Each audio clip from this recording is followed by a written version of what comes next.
Yeah, definitely a couple of good choices. You're not really going to pick away any supports at this point in time. And we'll see if they give more thought to their AD carrier if it does get third picked for them on the side of Red Canids. But the Tsunami, definitely one of the choices alongside of Lucian. Everybody heard about how strong this duo is coming into Worlds. And of course, Lucian will be popping off with that help. So we'll see how that does go for them. It hasn't been as successful, I think, as a lot of analysts predicted, and it's even been often ignored by a lot of teams. But, you know, considering how strong this bot lane can be, I think it's a really strong option here this early in the draft. Now, moving away from both the Nidalee that's open that we've seen so much out of Baba, and also away from the Lilia. We've seen them find so much success with late game engages. They're actually going to take the Rumble here. So a very unusual pick here this early in the tournament. Now, could be flexed, of course, to a solo lane. But right now, the assumption is going to be that it's going to be for that jungle. As we will see the Leona, very hotly contested pick, will be taken away before the AD carry here. So now, on the side of Peace, you have the ability to narrow down what Teton can play with this. Yeah, definitely will be a good option for them. Of course, I mean, there's so many mid lane champions that are still left available, even with a couple of bans that we did see. So I don't think banning away mid lanes is going to be a great idea, unless you want to specifically target one thing away. But we will have to wait and see, as Nocturne is going to be taken off the board here, so not going to see that from Peace this time around. Yeah, taking that one off the board means that Red Canids also are thinking this is going to be solo lane Rumble. We see the Kalista removed here as the first option to take that away from Teton. Can definitely be something that you can have a lot of power with early on in the lane against a duo that is so oppressive in the Nami and Lucian.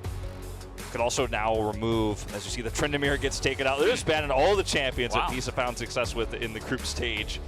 You could now see the Ezreal potentially banned here as well.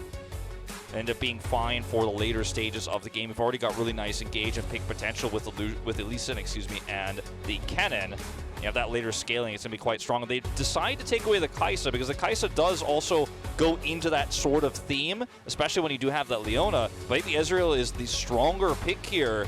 Hovered for a moment there for Teton, and that's what I expect them to lock in, and there it is. Yeah, Ezreal definitely one of the best things that is left available. That lane can be a bit weak, especially early on, so we'll expect Violet and Aladoric to have a pretty fun time early, but we'll see how well Teton can do as this game does come along. Now we're looking at more picks for the side of Peace. There will be one Sylas that does get taken off the board. Already a lot of great ultimates to steal, especially in terms of utility and damage. You think about Leona and the Kennen that is there. And we should be expecting Tally to be picking that one up, as Red Canids had not been showing their mid lane just yet. Jarvan to be the final pick here, coming through for Peace, looks to be, as it's hovered here. The real question now for Red Canids is what's going to be the mid lane here, because Grevthar has such a wide champion pool. He's one of the most talented players to come out of the region. A lot of pressure on this player, and we'll see what he ends up having to lane against Tally Sylas with. Obviously a really, really strong pick where you can make high impacts through the mid game, control a lot of those early objectives. Yeah. As we see how that pick comes through, I think it's really going to shape how Red Canids draft works, because right now it's got good engage, it has pick potential. And Kled is one of the picks that Grevthar actually used as a counter pick to the Sylas specifically. You go back to playoffs, he actually played it twice in the regular season, or actually once in regular season and once in playoffs, specifically against the Sylas in mid lane. It's a really odd pick. It doesn't scream something that you'd normally see, but it has a lot of dual potential, and it's something that Grevthar has found a lot of success with. It's one of his specific counter picks from his region.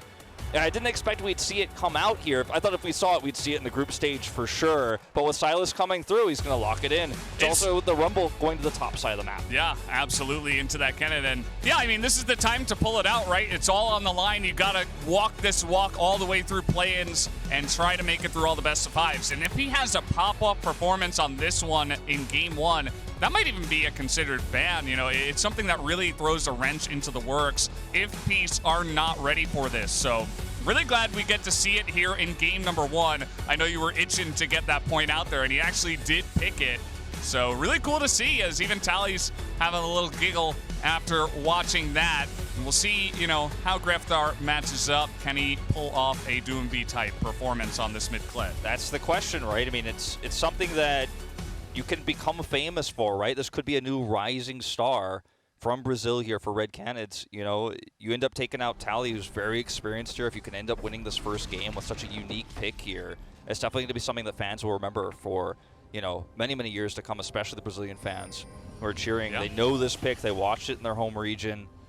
And this is what's so exciting about a best of 5, too, is in a best of 1, yeah, this feels like a really sick pick, but you can only do this once in a best of 5, so you will have to evolve. The draft will have to change. And there's no doubt in my mind the Oregon, their coaching staff, knew about this potential counter pick, and they feel very confident they could deal with it. As we got a pause, seems to be you and I's curse tonight for us, today for people elsewhere in the world. Trying to put on the Aussie accent. I see you. I see you. Yeah, I don't know what this one is about, guys. Sorry about this delay, but we will try to get it solved as soon as possible. And, I mean, this is, Griftar looks really happy with the way it's going, even with the pause. I mean, he got to play this pick already in game number 1. And I was thinking about, potential mid lanes that could go into it. I was thinking about some control mages, but at the end of the day, it would have been, way too much AP damage, and I really love just going again for kind of what's working in the meta nowadays. We see a lot of AD mid laners. Obviously, the Tryndamere coming in here big, and a Kled. I mean, why not? He even went for no flash, by the way. He went teleport ignite. Yeah. So this is all pressure all the time. He's got Conqueror. He's going to be running at the Sylas, and he's going to say, yeah, sure, if you want to throw down, I mean, I'm always down. I'm Kled, right? So it's going to be really interesting to see how hard he can pop off. They also have the Lee Sin that can pair with this really well to try to really snowball that lane and to try to keep Sylas down, prevent him from actually making that impact that we see so often through the mid game. And if you play the control mage into this, that you were mentioning, the AP damage is an issue, but it's also somewhat of an issue of dealing with the risk factor, right? In play-ins, we see a lot more solo kills than you see at some of the higher tiers of pro play in some of our major regions. So you end up falling behind against the Sylas at this stage, and Tally starts to pop off, gets those first few items online, and sometimes the game could snowball against you. And as was mentioned by the desk, and we talked about it, if you can think back, way back to our first draft cast before we went back to the desk and all that. I did mention this earlier. I don't want to repeat myself too much, but I do want to mention again that the strength of this team so far has been leaning into their laning, right? And that's why if you end up playing something like Control Mage, you don't necessarily have as much power necessarily in that lane. And if you do fall behind, the tempo goes so far against you that I like this pick a lot more. Yeah, well, it looks like this pause is not going to allow us any time for the podcast, so sorry for you podcast enjoyers out there in the chat. We will just get right back into the League of Legends, and that's really what we want to get going on, right? It's 150 here in Korea. We're starting off with game number 1, and I'm just really excited to get into the League of Legends and actually be casting these games, as Red Canids is just going to move in as a team, get a ward down, as Aladoric doesn't have a scanner just yet. Not quite. Going to be able to clear that one away. We'll see Vizitachi on this Rumble. Fairly fragile pick up here on the top side. Doesn't have a lot of mobility, and this is the path that a lot of teams have actually attacked Peace most directly. As Vizitachi returns to pro play here, again, he's a stand-in if you're tuning in for the first time here for Peace. And so we've seen a lot of teams really try to collapse on and dominate the top side of the map. So something to look out for here against this Rumble pick. Again, a very rare one in this meta to see come through. And as we did mention about 20 minutes ago, Violet and Aladoric here on the Lucian Nami should be dominating this lane early on. I mean, the Lucian Nami, we know what it can bring in terms of dueling potential. Its lane power is pretty insane. The Ezreal in the super late game, if he does get 3-4 items, he is going to be enjoying his time. But we've seen a lot of Lucians, especially nowadays, how there's so many enablers for him and how strong he is even in this bottom lane alongside of the strong supports. How much work he can do even as the game goes to 30, 40 minutes long. Yeah. And the reason why this is so oppressive is because Nami has insane sustain, but she can also empower Lucian's auto attacks with her E. So she becomes a really oppressive duo to deal with, and that's part of the reason why we did see that Kalista ban come through, because it's one of the champions that can deal with this early. But look at the damage. Oh, he's going in. Violet's already looking for the kill, but the Ignite is down from JoJo, as 1Q is going to do it. Titan moves forward and gets the kill. First blood to him, but Aladoric trying to fight back. He's going to miss on that Zenith Blade, and now he's chasing JoJo down with this range advantage. The one stun goes the way of JoJo, but it will be one ability and an auto from Aladoric, and at least he will pick up a couple of kills. Very greedy to look for that fight as Red Canids here, because you're looking at dealing with, if you end up losing out on this exchange completely, if they end up getting a double on the Lucian early, this lane is basically over. You're going to be sitting under tower. You're not going to be involved in this game. Like, you might actually lose a game off of that moment. And if he doesn't hit that Q and actually secure that kill, this could look even worse. Luckily for Red Canids, 2 of the kills, both of them, go to Aladoric on the Nami. So that's going to be a little bit less gold going over to Violet here. But looking for the re-engage is so aggressive because they're not in turret aggro range here. And yes, the Ignite will hit. They do get the stun there. And look at that. If that does not connect, this situation is way more dire, and it still ends up being a double going over to Aladoric. It's just a crazy reaction time from Titan to communicate with his support and say, okay, I'm going to land the stun even with his flash. And just, you know, a big gamer moment there, I suppose you can say. Was the idea to go in there the right one? Not 100% sure, as you were highlighting, Wolf. But at the end of the day, I suppose at least Titan is ahead of Violet in terms of gold. It also resets the lane back to the center here, and you get to kind of get a new lease on the matchup. You have a small experience lead as well here as Titan with that kill coming through. So there are some really good reasons why this play was made, and if it had gone a little bit better, if it was a more ideal scenario, it could have actually led to a pretty nice advantage. They've got a small CS lead at the moment. But if you look at the mid lane, it's been, you know, Grevthar kind of continuing to push through. Wants to clear that control ward out, but will be unable to do so. He's actually held this on put this pressure on the Tally pretty successfully here. We can see this matchup in the mid lane presented by Mercedes. Tally versus Grevthar. It's going to be going head-to-head, and this is really the one to highlight, especially not even just for this best of one, because we do see the Kled, but also for this entire matchup. Could see a lot of fire between these two mid laners that have made a big name for themselves. Grevthar a little bit more recently, you could say, but either way, still good.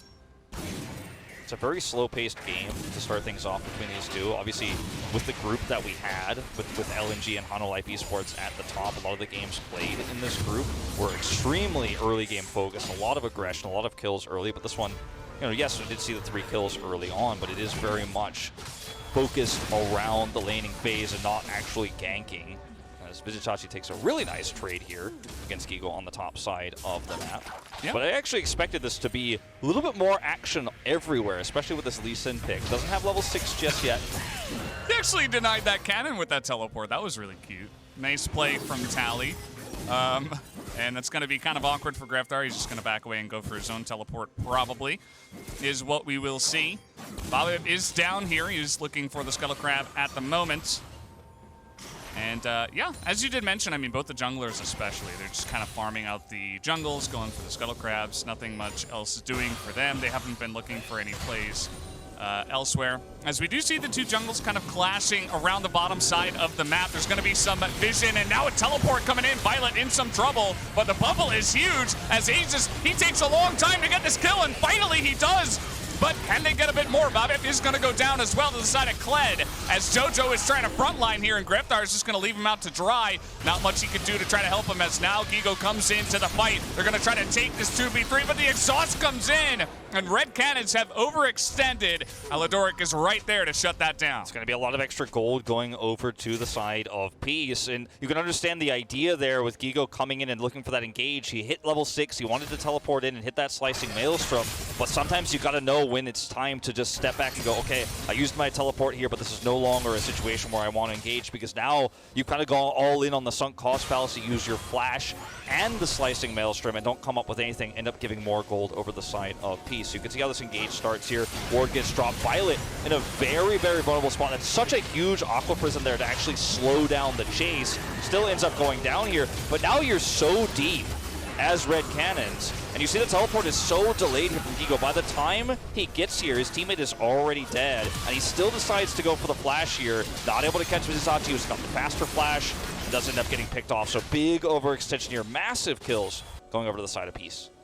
Yeah, good response from Peace to just get the wraparound there, as now Gigo in a little bit of trouble. He does not have his flash. He had to burn it on the play in the river, and that is a perfect follow-up. Look at the timing right here, 7 minutes 55. abusive goes up to the top side, has some help on the gank, and they will start up that Rift Herald. Yeah, it's going to be such a massive play here because you know that not only have you gotten that tempo advantage, but Gigo has to rush back to lane as quickly as possible. He's desperate to grab that CS. He doesn't have flash. You're the perfect spot to turn that pick into a Rift Herald. Even if you don't get the kill, you should be able to force him under turret, but they get the kill and they're going to get the Rift Herald with this. And unfortunately for Red Canids, they didn't have enough control over the bot side of the map at that stage to look for a Drake play counterwise. So everything looking great for Peace right now. They've got full control over this map. Yeah, I mean, the one thing you could say, I suppose, for the Red Canids is that they, as a team, they realized very quickly, okay, we lost our top laner. We cannot go in on this Rift Herald, right? We have to sacrifice it. Just give it up. And so they looked for opportunities elsewhere on the map. They were actually able to zone away Violet from about, you know, half a wave, maybe a full wave down in the bottom side. You see, even the plate didn't go down, but, you know, that's really the one thing they were able to get. But I do like that they don't do you know, what some of our lower LCK teams would do, which is just bang their heads against the wall and run at the Rift Herald and desperately try to challenge it, because they just said, okay, we lost that objective. We don't even have teleport on Gigo, so just let it go and get something else on the map. Oh, we talked about how this Sylas pick against control mages can be something that gets out of hand if you make some mistakes in lane, something that shouldn't happen, right? But we do already have a kill and an assist going over to Tally. He's now picked up a Dark Seal, so he's looking to carry that momentum forward here. This is where things can really start to get scary for Red Canids, because, hold that thought, speaking of mid lane. Trying to force this here, Tally. Both going to proc their Conquerors. abusive, meanwhile, is nearby, but you see Aegis is up a level, as now we get the double lockup here with the wave, but the culling comes in. Is it enough damage, as the 1Q is going to get the job done, as emotes go flying? And Titani's even trying to challenge this one, the flash forward, and in he goes. The exhaust was held onto, and it will be a double kill for Violet as Titan gets the one. But we're not done yet. It's going to be a dead Sylas in the mid lane as he gets charged on with not much escapability for him. Now this is the kind of action I expected to see at the beginning of this series. We had a pretty slow early game outside of that bot exchange, but now the sparks are really starting to fly here. Gigo getting pushed out of lane, but the timing of that first wraparound we saw from Aegis to go to the mid lane was trying to look for that timing where he can actually have that kick advantage, come in there and pick Tally. Doesn't find the success there, but on the second wraparound, he is able to kill the Sylas there, bring a lot of power back to Grevthar here. They do trade a kill there on the bottom side of the map. Red Canids fighting tooth and nail. The problem is that these trades are never really equal, and Peace are still getting small advantages, small edges on the map. Itachi got a plate on the top side, and this first Drake hasn't been taken just yet, but Peace are in a superior position. Look at the group up now here on the bottom side. That Nami Lucian is still extremely oppressive at this stage, and contesting the Drake right now for Red Canids is just really out of the question. Absolutely, as we do have Gore Drinker here very early on. Thank you to MasterCard for that one, as now the Rift Herald will be placed down on the bottom side of the map. Try to give some gold over to Violet here, as he will not get any, actually. 320 goes into the pockets of abusive, but it's still a lot of pressure to get this Drake, and that's really the big play anyway. That's what they were going for, so they're going to get this one at about 11:30. So these are the small advantages that you use, you know, in a game like this to try to keep your tempo advantage up, right? You've got a tempo-based bottom lane that has so much pushing power. You have that Rift Herald that you got early off of a big misplay, where Gigo loses flash, gets ganked on the follow-up, and all of the steps that Peace are taking here are pretty standard pro play, but the way they're utilizing that pressure, yes, they didn't get the perfect plates there on the bottom side there to Violet, but they utilize the pressure to grab the first Drake. They've got such a nice tempo advantage right now, and we talked about it so much. Red Canids' successes so far have been around this part of the game where they're the ones who get the tempo advantage. They're the ones who start the leads. They fall off much later on in terms of the decision-making around those late-game objectives and engages, especially when Grevthar's not on something like the set where he can really be that playmaker. And this time they're already starting off a little bit on the back foot. The tempo was against them, this is going to be a really challenging game to recover from. Yeah, absolutely. We'll have to wait and see if guys like Grethar, who is currently 2-0, keeping up in CS as well, or maybe even the Ezreal, who, as we can tell, Titan looks very angry. He sees action, he goes in on the action. There is no stop button for this guy. And he's picked up a couple of kills. So in terms of that, it's going to get his Ezreal online a little bit faster. As, yeah, that's a little bit unfortunate down there. But it is okay. They wanted to get their better backs in. As it does look like the supports might go for a little bit of a roam. Maybe JoJo up to the top side. Top lane, Vizicachi, after all that's happened early on, though, he's been really enjoying one of the most comfortable top lanes we've seen. Yeah, no, he's definitely having one of his best so far of the tournament, taking a very comfortable nearly 30 CS lead right now. He's got 2 kills and an assist, an extra bank. Ego finally does have his flash, his slicing maelstrom, and his teleport available, but there's no objective to gain value out of this teleport right now, so he's just really sitting under turret here and trying to manage his farm, which is really unfortunate because if he had those summoner spells earlier when those fights did break out, he could have actually made such a huge impact. His teleport was so late the last time he used it. So we're going to see a big roam here, spotted by that massive control ward here. Yeah, that ward gets so much value for them. And maybe Grethar just assumes that there's a regular ward around them. But let's see how long that control ward will get value here for the side of pieces. We're going in. The exhausts are out as well, able to dodge the wave coming on in. As now the ultimate is going to get the job done here for Titan, as he finally will get the upper hand down here in the bottom lane. Yeah, abusive is around, though. They can try to turn this. Not looking to try, as JoJo in a little bit of an unlucky spot, trying to get aggressive, solving some vision, and he should be taken down here eventually. Titan not able to help him out all too much, as it's not like he brought heal. He has exhaust this game. Still a lot of really important gold for the Ezreal that is going to come online much later to be picked up. And these trades we're seeing from Red Canids have really started to help him get online. They're accelerating him forward faster than he would be. Yes, it's at a cost because the Lucian is getting some power too, but the Ezreal is going to be so strong the later phases of the game. And trading like this makes his road to that late game path a lot more comfortable. You can see as we go back down to the bottom side here, Bob and Aladork are going to go ahead and take the turret away from him. But that engage we saw too from Violet. Hold that thought. Oh, we're getting in there. That stun, not able to lock him down for long enough, and he's just going to hop off a Scarl. JoJo going to make this a little bit easier for him as well. And Grethar will be just fine. Nice little trade, though, as now the charge has been picked up by the hijack of Tally. That's going to force him to back here to remount. We'll be okay. He was able to CS off of that with his Q. His dismounted fled. Loves to do with those weak minions is once again another exchange up here going to force the rush out of Gigo. And this has just been, you mentioned it earlier, I feel like the most comfortable Vizicachi lane we've seen all tournament long. Nobody is really able to put the pressure on him. He's not being capped. He's so ahead, has his Proto Belt up super early, or Rocket Belt I should say, so early that he's so survivable, can actually chase and harass. I mean, the control that is in this top side of the map is so comfortable right now for Peace that they can keep their focus on the bottom side. So we'll see a rotation up here from Titan. Yeah, looks like they want to make a play here with the charge and the Rift Herald, but have they gone too far? That's a lot of Lucian damage for free into the back of Grethar, as the stolen charge is going to get on in there. A 3-man knockup from Bobbit, but he's taking a lot of damage. Down he will go, as here comes Gigo now. He's going to pick up a bunch of them in the backside. Does get exhausted, but still is going to get a lot of damage done as Titan. He's going to get bubbled now. Has to flash that one, as that was looking so good to start here for the Red Canids. Yeah, Titan here actually buffering that away, just barely escapes getting locked down. He's looking for a kill. Oh, no! He just got totally outplayed. Titan's like, sorry, dude, you can't stay here. Titan, he is so angry in this game. He is out for blood. I feel like Titan is just like, I don't care what's happening. I don't care what I'm up against. I don't care what the stakes are. Never tell me the odds. He is just forcing these kills to happen. And this time he's like, well, you know I'm ranged. You know I'm going to keep autoing you. Down Tally goes, and that's a kill that just should not have happened.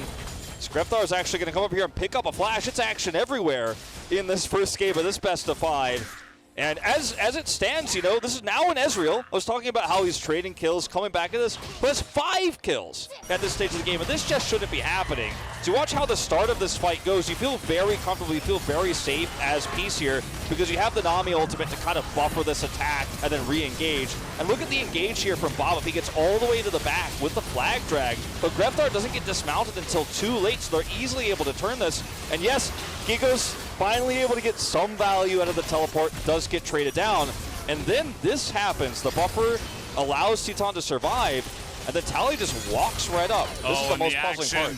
It never ends, Wolf. Are they going to go in on this? It is Kled, and he still has Skarl, so will not actually play out here. As Gigo now just going to go down to the bottom side and look to push this turret, and immediately, like we were saying, you know, this Ezreal gets some time. The Kled, he's also still online, still 2-0-1. Rift Herald's going to be dropped down here. Red Canids, they're coming back with the force in a mid-game. That is really nice to see. Yeah, it really is, and now they're going to look for this extra inner turret value, worth more than the outer, and they're going to get it here. And that's a lot of extra gold going into the pockets of these Red Canids members, including Titan, who's already getting quite fed.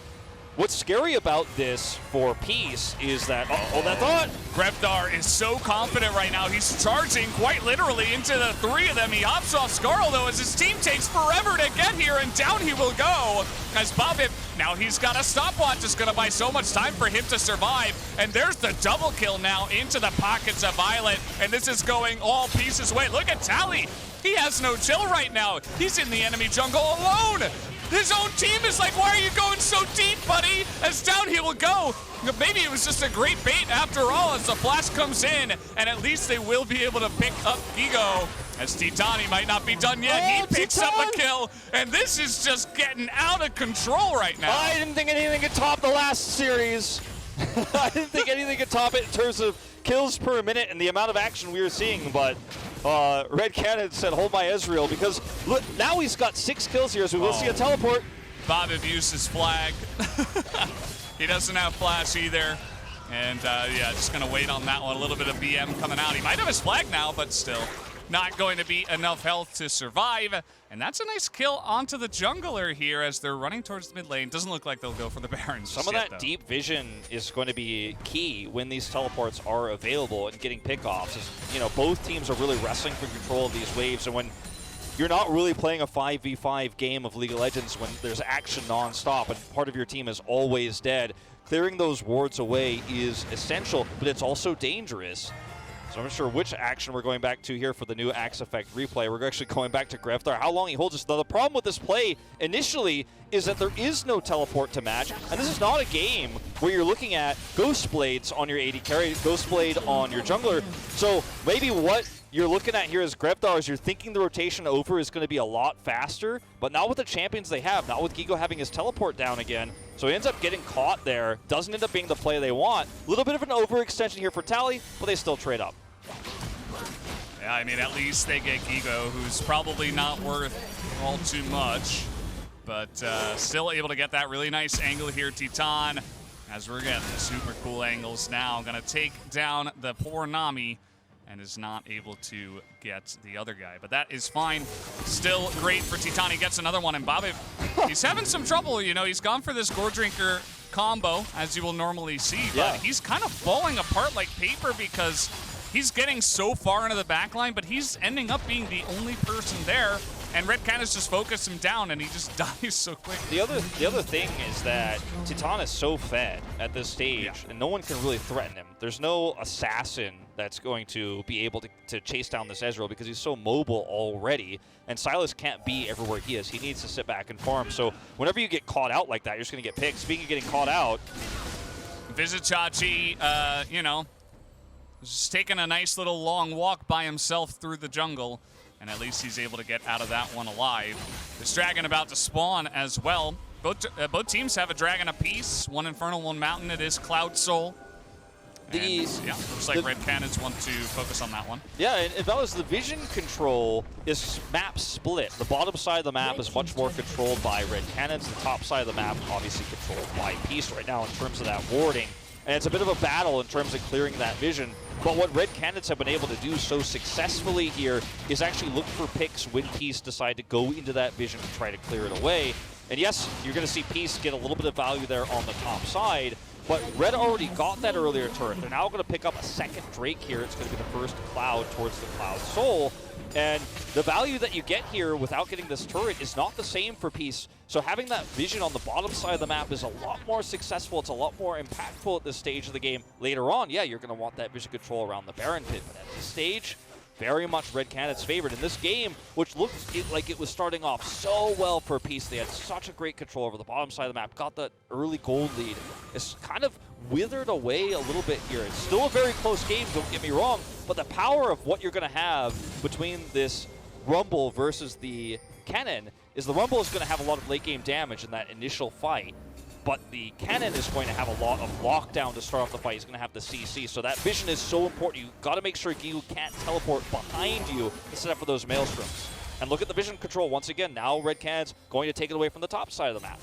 Yeah, you know, they feel very confident, kind of Teton with rip buff, and speaking of which, they're looking for a bit more. Bobbitt just goes the other way. He's like, no thank you, sirs. I will not buy what you are selling. And he just gets the hell out of there really, really quickly. Actually, that was a really cute maneuver from the side of Bobbitt, but you can see just how scary Teton and crew are. They're looking for the engage. That's a nice idea. Teton doesn't have anything up. He doesn't flash. He doesn't exhaust. Accepts his death. And there's Bobbitt finding the perfect time to engage, and it looks like they'll start up the Baron. This is such a huge moment for Peace. I said it was really hard to lock Teton down, but from that angle, they just didn't see it coming, and without that damage, you just can't fight this anymore.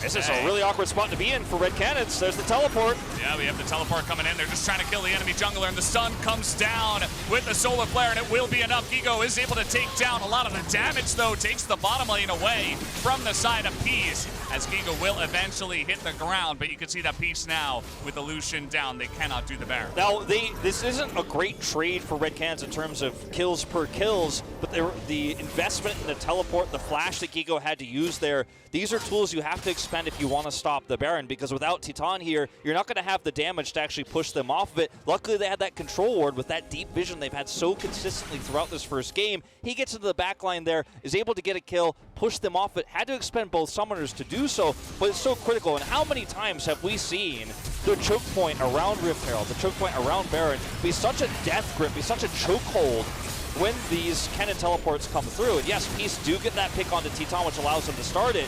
And it's really unfortunate you've got to expend both summoners here as Gigo. But look at the angle he comes in here. It's so late, but it's so necessary, because if he doesn't come in here, they just clean up Aegis, they clean up Brevdar, and they just turn right back on the Baron. So this is so important. You're not trading up in gold, but getting that Baron at this stage of the game would be so massive for Peace. It's a lose-lose scenario, but they took the lesser of the two evils. They absolutely did, and you can see the reaction here from the side of Peace. Gigantic high fives, some of the biggest I've ever seen from the guys in the back there. As you can see, Peace, they're really happy with the trade up at the end of the day anyway. Pretty big gold swing into their favor, I believe about 3,000. And it shows that Teton can't just do whatever he wants, right? If he's going to eat forward, he's going to get jumped on by Jarvan. That's one of the things that Jarvan can do, something like a Rakan, right? You have to respect the engaged potential of these picks on the enemy side. So it doesn't matter if you're a super fed Ezreal if you're going to eat forward in that moment. So see if he can respect that. We are going to see the equalizer come down here. It's got a pretty low cooldown at this point in time. Visit Chachi nearing level 16 at this point. I mean, Nami trying to poke it down. Nami is such a squishy support, but if she can actually lock down a single target that is vulnerable, you know, JoJo being one of the toughest ones to actually kill off of a bubble like that, it's so much power. So appreciate the attempt there. They've got the equalizer now on cooldown. So Red decide, okay, they don't have equalizer. They're not in a position to contest this. We have the choke point control. We have slicing Maelstrom. We're going to start this Baron and force them to come to us. Yeah, and Teton didn't use any of his summoners in the last fight. Remember that he kind of just accepted his death. Might come into play here this time around. See Gigo trying to play bodyguard in the front line as Violet nearly able to chop down Aegis, but you can see he went a little bit too far forward. He's going to get taken out immediately. Bobbitt has no chance either, as now we have the cannon coming in as well, and there's just no help at all for the side of Peace as Visit Chachi. You see he's getting his equalizer. Now, the You wish you would have had it for this fight as Peace overcommit and Red should take down the Baron. Red in such a fantastic spot here now, because it should lead to a Baron. Vizitachi wants to try to steal it away. He's going to actually push Grevthar off of it for the time being by himself. This is going to be enough to maybe kill Gigo. Hey, well, you can see that Vizitachi's getting some work done, and Titan, he can't seem to believe it. As the poke is coming out here, he is going to expend his flash to get that done, but it's just a kill. This game is Vizitachi insane. stops the Baron from going down. This kill is great for Titan to grab, but they stop the Baron, and this is a great play for Vizitachi. He's able to make it happen by himself there. But it's not enough to get Peace back into this game necessarily. He does go down. His death timer is going to be for 30 seconds here. Peace now desperately trying to rush over that Baron pit and clear the five control wards that are around the pit there for the Baron. This gives Red a little bit of time to actually rotate over and take this Dragon. If they end up getting the Baron, they could maybe potentially threaten inhibitors to get the Dragon for free. At least Peace, not only do they stop the Baron, but they can remove some of that critical vision from around. They haven't gotten all the control wards, but they get some of it. But man, they are really struggling to get back control over the map. There was a split map before in terms of the vision. Now it's just so Red Canids favored on both sides. They get this vision, but it's only temporary as it's now cleared away. Yeah, you can see Red Canids should be pretty happy with their position, especially after that last one. We're going to take a look at the replay and see how it goes down. Violet went so far forward and just took a huge helping of damage straight in his face, and that was so much damage that they lost right from the get-go. Yeah, I mean, there's just so much damage in this choke point when you have, on top of it all, the cannon with the slicing maelstrom. I talked about this happens so much, and then Vizitachi comes through here. The equalizer comes up right now. He instantly uses it here. And look at the damage onto Gigo. He's unable to compete. He's taking the Baron aggro still. It wasn't swapped early enough, so he's just completely pushed off. And 1v4, Vizitachi with a full health bar is able to stop the Baron. Yes, he dies for it. And it's, again, these trades we've been talking about so much around the Baron pit. It's not a trade you want to take. You don't want to die for this, but you can't let them get that critical objective. I mean, you take a look at their reaction after the play. Red Canids, they are not happy with this one. They wanted the Baron, and nobody on either side of the rift at this point in time can seem to lock that objective down, as Violet is playing with fire right now. As here's the engage, they're going to look for Bobef. He's in a unfortunate spot. Immediately gets locked down. So you got the big wave coming on through, but Grevthar in the front line looking to lock it down. The flash kick not going to quite work out as they are kiting back very nicely. Grevthar off of Skarl now as the bubble does come in. They're trying to get at least one, but it will not be enough as Titan, he's going to thread the needle and take down the Silas at this point in time. As now he is just controlling so much space as the super fed Ezreal with red buff. Now, the health bars here are still low. They're going to start this Baron up, but unfortunately with no equalizer available just yet, Vizitachi decides to back here. There's not going to be the heroic stand we saw from Peace just moments ago to stop this. It looks like we are finally going to have that Baron taken here at 30 minutes in.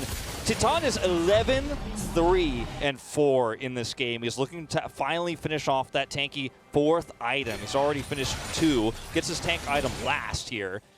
And actually, no, he's going to go straight into the Guardian Angel. In fact, he decides to change that at the last moment because he knows that that extra damage is going to be so much more valuable. He's already so fed. This isn't an issue of survivability anymore. It's just about straight up carrying these fights and getting kills. He's got a strong enough front line with this cannon to set up the stuns as, Aladoric a bit far on the map. Yeah, Aladoric is so dead. I mean, this is the most dead we have seen any one champion be in a little bit here. As Violet's like, yeah, I'm sorry, Mr. Support. We're just going to have to let you down. He gets his own back off, and at least he will survive. But it's still going to be a nice little pick, denying some utility from the side of Peace, and should make this Red Bull Baron power play even stronger at this point in time. Yeah, this is going to be so difficult to defend, if not impossible. I mean, we're at the stage, too, where Lucian is so low range. To get a pick, to get a flank angle, to try to actually do effective damage in this teamfight is going to be so difficult for Violet. I mean, look, he's just ulting here to slow down the push, and he might die for it. Okay, the equalizer gets a bit of damage, but I think it's not enough at this point in time. Titan is just gigantic right now as the kick comes in right into the open arms of Titan, who has a statement to make here in game number 1. The early laning phase as well. Wasn't even that fantastic, but he got a bunch of kills, and now he is just arcane shifting forward into the enemy. He's gonna get stunned up, maybe a little bit too far this time, but again, that GA is going to come in huge for him as he stays alive. Ego does go down, but the damage is here. It buys enough time for his team to get a front line for him. As it's getting a little bit messy, we got Baron minions coming in as Tally and Aladoric are cleaning up shop. As we'll see if they do continue on this one. A lot of damage already done to this turret, and I'm not sure if Tally can actually stop them here, as Titan is quite literally just going to take everybody down one by one. The Nexus, not enough health to sustain against the damage that this Ezreal can do. Game 1 goes into the hands of the Red Canids. And it looked like a series start that you dream of, right? I mean, so many kills this game, so much action. There were very rarely 10 living players on the Rift, but at the end of the day, it's Titan who trades kills early, gets through. He shows everyone that Ezreal's not a late game champion. Ezreal is a mid game champion. Gets a few picks that were unnecessary. Piece overextending, becomes so fed. He picks up the GA there at the end, makes a statement and closes out the game.